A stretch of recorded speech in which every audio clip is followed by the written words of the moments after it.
ગુજરાત સરસ્વતી સાધના યોજના હેઠળ વિદ્યાર્થીઓને મળશે મફત સાયકલ। જાણો કેવી રીતે અરજી કરવી। વધુ માહિતી મેળવતા પહેલા અમારી ચેનલને સબસ્ક્રાઇબ અને બેલ આઇકોન બટન દબાવો, જેથી આવી માહિતી તેમજ સરકારી યોજનાઓની વિગત આપને આસાનીથી મળી રહે। ગુજરાત સરસ્વતી સાધના યોજના હેઠળ વિદ્યાર્થીઓને મળશે મફત સાયકલ યોજના। જાણો કેવી રીતે અરજી કરવી। ગુજરાત સરસ્વતી સાધના યોજના હેઠળ દીકરીઓની સરકાર દ્વારા હવે સાયકલ આપવામાં આવશે, કારણ કે કેટલીક દીકરી હોય છે કે જે ગામડાથી ભણવા માટે આવતી હોય છે, તેમને તકલીફ ના પડે તે માટે ગુજરાત સરકાર દ્વારા સરસ્વતી સાધના યોજના ચાલુ કરવામાં આવી છે। આ યોજનામાં તમામ દીકરીઓને SC, ST, OBC અથવા દીકરીઓની સાયકલ આપવામાં આવશે।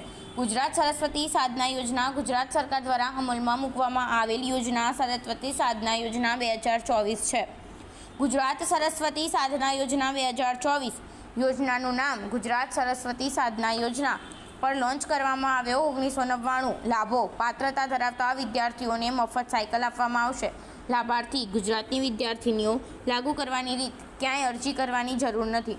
સરસ્વતી સાધના યોજના 2024 દસ્તાવેજ જરૂરી: છોકરીનું આધાર કાર્ડ, માતા પિતાનું આધાર કાર્ડ, જાતિનું પ્રમાણપત્ર, આવકનું પ્રમાણપત્ર, બેંક ખાતાની વિગતો। સરસ્વતી સાધનામાં કોને લાભ મળશે?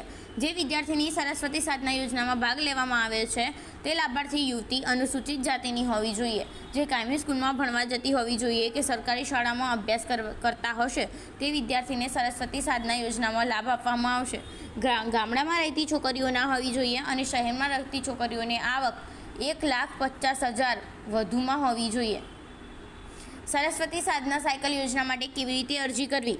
જે શાળામાં છોકરી અભ્યાસ કરે છે તે શાળાના આચાર્ય દ્વારા પાત્ર ધરાવતી કન્યા લાભાર્થીઓની યાદી તૈયાર કરવામાં આવશે। પછી શાળાના આચાર્ય દ્વારા ડિજિટલ ગુજરાત પોર્ટલ પર યાદી અપલોડ કરવામાં આવશે। જિલ્લા સમાજ કલ્યાણ અધિકારી દ્વારા અરજીઓની ચકાસણી કરવામાં આવશે અને મંજૂરી આપવામાં આવશે। મંજૂરી મળ્યા પછી વિભાગ દ્વારા લાભાર્થીઓને મફત સાયકલ મેળવવા માટે વાઉચર જનરેટ કરી અને વિતરણ કરવામાં આવશે। સાયકલ મેળવવી: લાભાર્થીએ મેળવેલા વાઉચર સાથે અધિકૃત સાયકલ ડીલરની મુલાકાત લઈ મફત સાયકલ મેળવી શકશે। આ વધુ વિડીયો જોવા માટે અમારી ચેનલને સબસ્ક્રાઈબ કરો।